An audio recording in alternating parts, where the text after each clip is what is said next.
Family card আগামী 10 March 2026 ঢাকার করাইল বস্তিতে ফ্যামিলি কার্ড কার্যক্রমের শুভ উদ্বোধন করবেন মাননীয় প্রধানমন্ত্রী তারেক রহমান।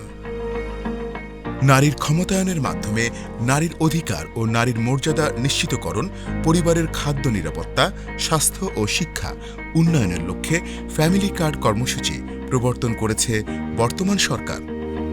এই কার্ডটি সরাসরি পরিবারের মা বা নারী প্রধান সদস্যের নামে ইস্যু করা হবে। কর্মসূচির মূল দর্শন হচ্ছে ব্যক্তি নয়, পরিবারই উন্নয়নের মূল একক। সরকারি কোষাগার থেকে এই অর্থ G2P পদ্ধতিতে সরাসরি সুবিধাভোগী নারীর মোবাইল ওয়ালেট বা ব্যাংক অ্যাকাউন্টে জমা হবে। একটি বৈষম্যহীন ও মানবিক কল্যাণ রাষ্ট্র গড়ে তোলা ফ্যামিলি কার্ড কর্মসূচির মূল উদ্দেশ্য।